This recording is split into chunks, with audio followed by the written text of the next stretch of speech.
Hi everyone, welcome to another episode of All About B2B Marketing. Today we are diving into a very critical topic which is revenue leaks in marketing and how to fix them.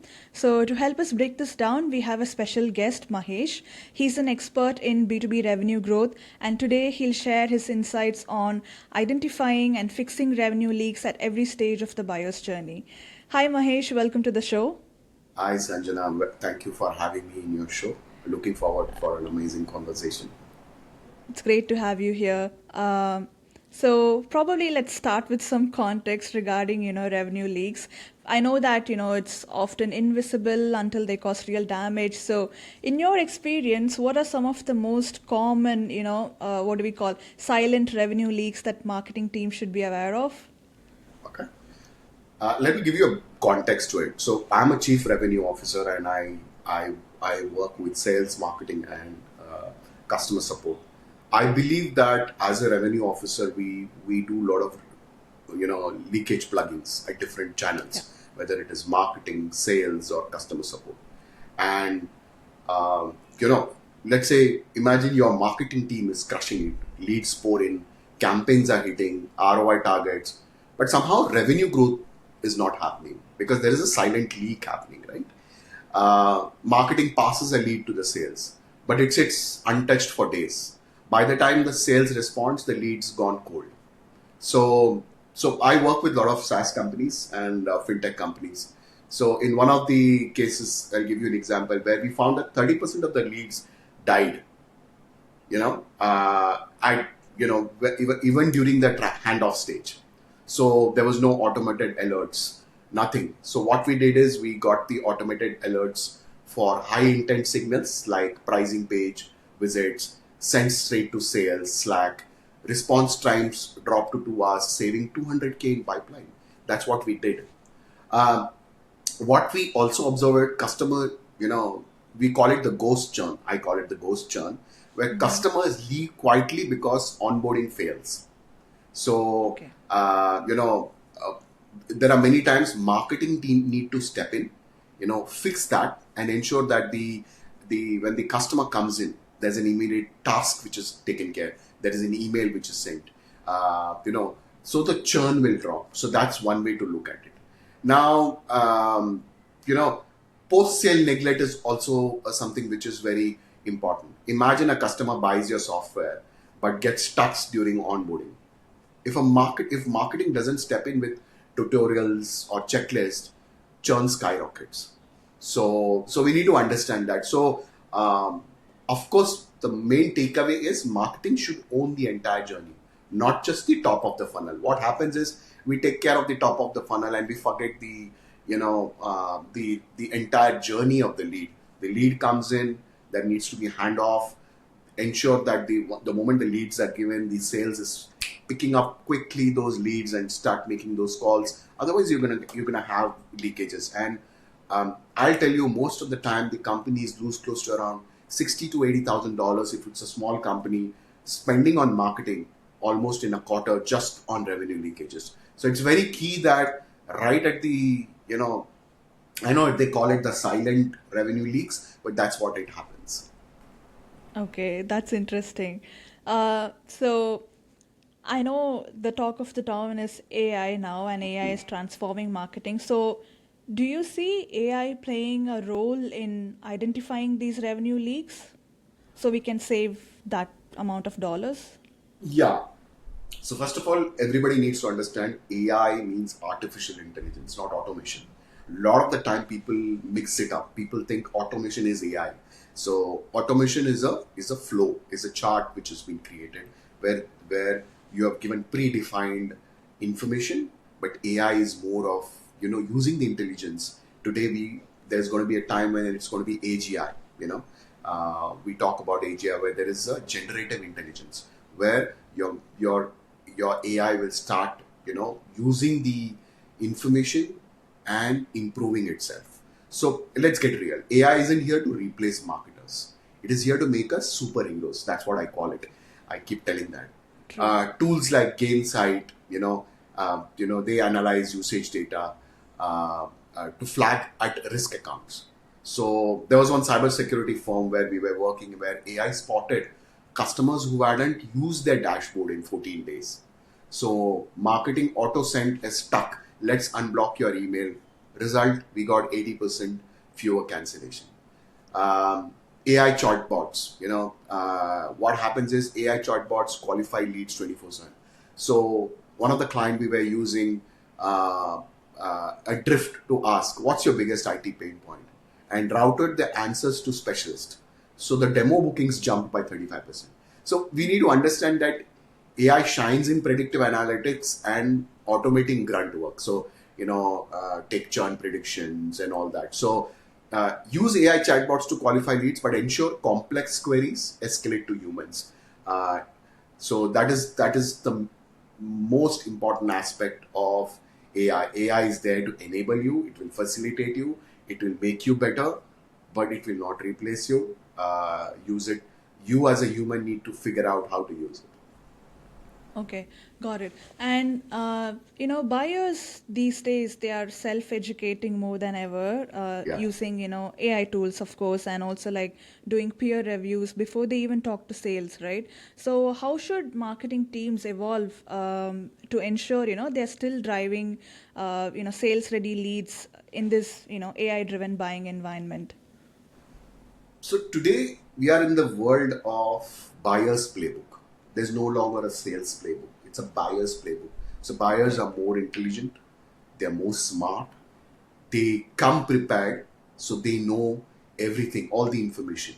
So marketing needs to be more aware because you need to become a trusted educator, not a promoter. You know, so it's very key that uh, we use the intelligence of the buyer in a smart way because buyer will come with information they know your product because they have done the comparative. You have channels like G2 and all that, which gives you reviews, comparison, and all that. So they are well prepared, so they know. So from the marketing side, try to make curated community playbook, promote it via LinkedIn. So when you get the inbound leads, you know that the buyer is well prepared. He has got the information. Let's say use intelligence, AI. Let's say AI powered ROI calculator. Let's buyer input their data and see the potential savings. Why not give Yeah. that tools to them? So if your content doesn't help buyers win internally, it is irrelevant, right? Whatever content you create will not make any sense. So you need to ensure that your content gives enough information for the buyers to come prepared. It's good to the buyer is prepared. So the energy for the sales guy to actually convince the customer will not be too much, and your sales Right. cycle will come down. So I feel that in the current age of AI and the current age of buyer being very smart, marketing needs to play this key role of equipping the buyer with a lot of information, whether it is interactive content, whether it is community building. You decide what works for you. Yeah, I guess the old playbook doesn't work anymore, and I think all marketers should keep evolving in terms of the channels and the strategy that they use. Correct. So it's Awesome. all about buyers playbook these days. Buyers are, if like sales guys know more about buyers now. Even the sales team have got AI tools like Chorus and all that, where uh, they know the buyer's personality, what kind of information buyer has got. Similarly, buyers also come with those kind of information. So why not go ahead and equip them more, give them more information? It's okay. If the information is given to the buyer, he'll come up with right questions. Remember, if the buyer asks you right question, that means he's interested in buying your solution. That means he's Definitely. already come with a lot of information. Awesome. So, speaking of, sales knowing a lot about the buyers these days, we should also be touching upon the sales and marketing alignment. I think it's very crucial to spotting revenue leaks early. So, what data points should both teams analyze together to catch these issues before they escalate? So, uh, See, being a CRO, that's one of the advantage I have is I work directly with sales, marketing, and customer support. Now, one of the reasons now CROs are becoming very successful, or earlier there were no CROs. In the last 5 6 years, the CROs have come. Now, what does a CRO do? He's a revenue master, and revenue doesn't come only from sales. It comes from marketing. It comes from customer service. So, uh, one core change which has happened already, and if companies are not doing it, they are way behind us. Sales and marketing need to align. Now, uh, it could be simple data handshake, right? Let's say if the sales takes 8 hours to reply, and but 70% of the deals go to vendors who respond in 1 hour, that's a leak, right? So you need shared dashboard with real-time alerts. So let the dashboard be shared between sales and marketing. So there's an alignment coming in. Uh, you know, uh, Sales and marketing should co-create competitor battle cards. Why should only a marketing create a competition analysis? Because the sales is in the market, let them bring also some intelligence. Co-create the competitor battle cards. Why not? Why only the sales should do it or marketing should do it? One more thing. One of the key important aspect is. Um, During the deal stage duration, when the sometimes the deals linger in negotiation stage, marketing can come in can come and pitch in, because marketing is updated about the entire information about the sales growth. Let's say there is one customer where the entire customer's journey, right from discovery to demo to negotiation stage, if the marketing is also aware, there is a notification going on, there's a common dashboard which clearly says this is the stage and it's stuck in negotiation. Marketing team should immediately pick it up, you know talk to the sales team, figure out why it is stuck. Let's say that if they are looking at competition, so marketing should have the information in place to share those details to sales, so there's no time lost. So I believe in today's world, um, sales and marketing needs to be aligned. They need to address the gaps. They need to address those uh, whispers, the corridor whispers, that I've got 5 leads. This lead is not working. That lead is not working. That should go off. No more corridor whispers. Everybody is on the same room, having the same information, and go for the one goal, that is closing the deal. I really like the point about how you said, you have to co-create your competitor battles with your sales.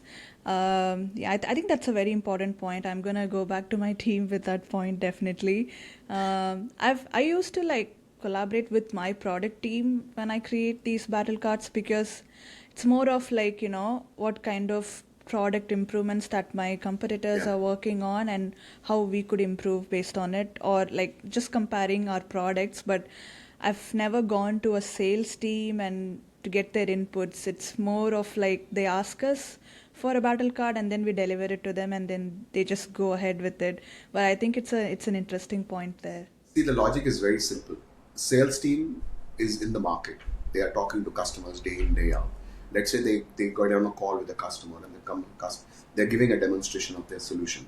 And customer says, no, this solution is, my ex-competitor is giving this point. Yeah. But you're not aware. The sales is not aware.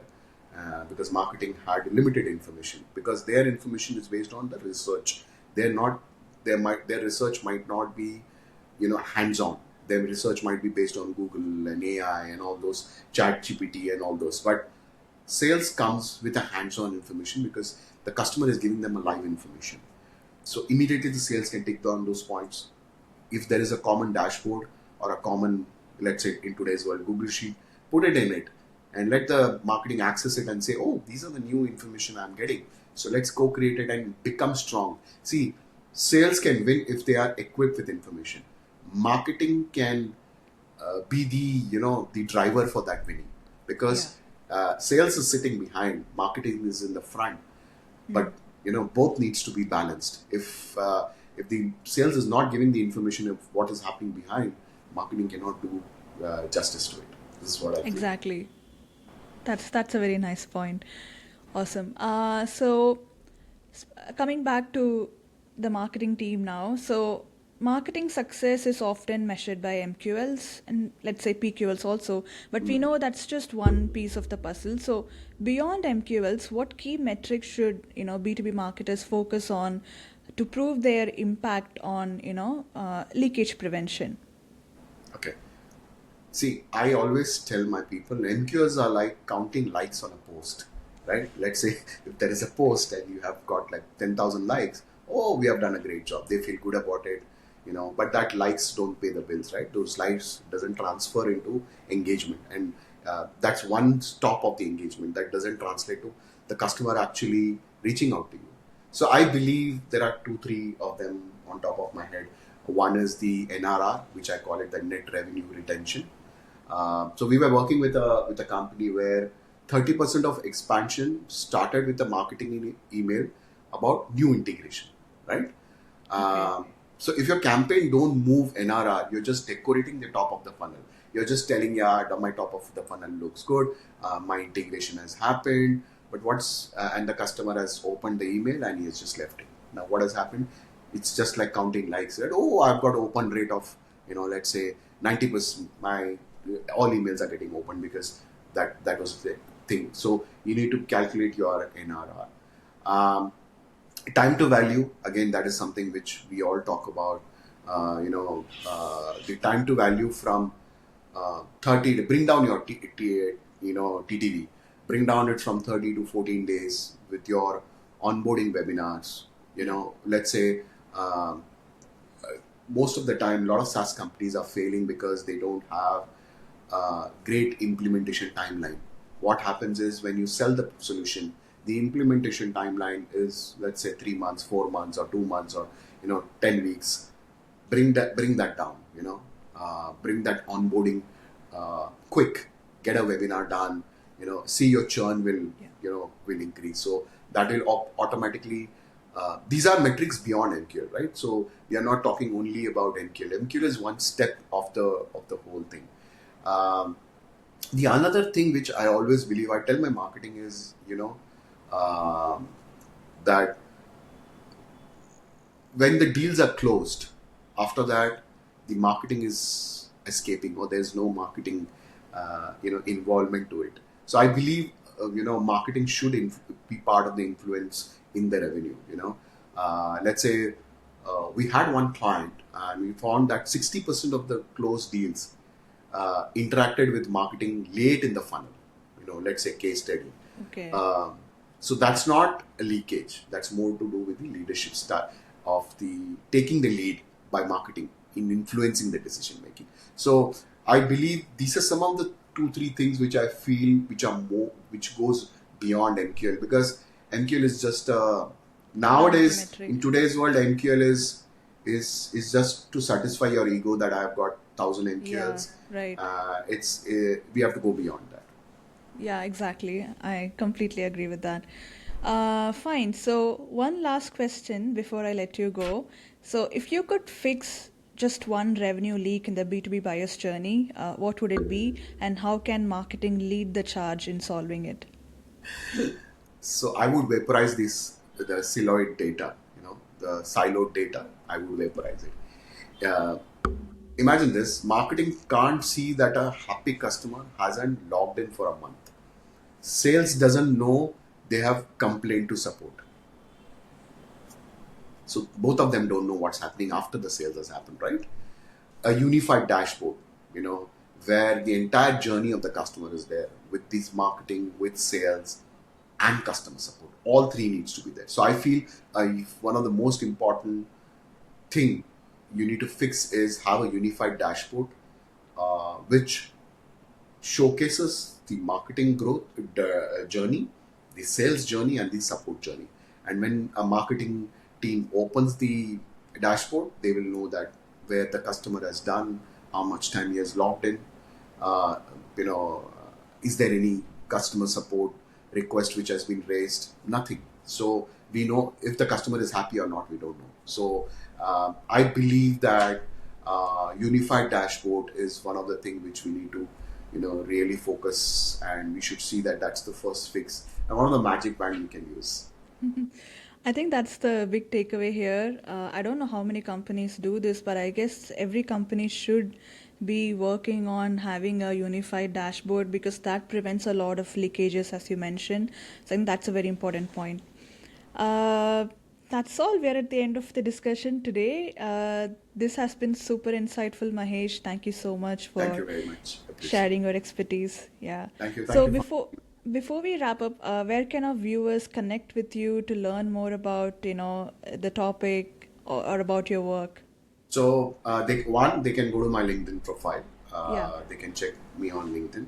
Second is on my LinkedIn, I have a newsletter called Future is Bright, which has got like 1,000+ subscribers. Subscribe to that newsletter because I published every week something on marketing, sales. Recently, I published on AGI. How AGI is going to change sales and marketing. So that should be something interesting. I'm going to do a series on AGI. So probably that will help. And I have my own podcast called Mr. Iyer's Digital Dialogue, which is available on Spotify, Apple, so they can go ahead and uh, you know uh, listen to those. There are a lot of sales and marketing leaders who have come on my podcast, so you can hear from the horse's mouth more information. Definitely. I vouch for that. And I'll definitely share all the links in the description for people to check it out. Awesome. That's all. Thank you again, Thank you very Mahesh. much. Appreciate it. Thanks for having Thank me. you. Thank you so much. Bye bye. See you again. Bye. See you.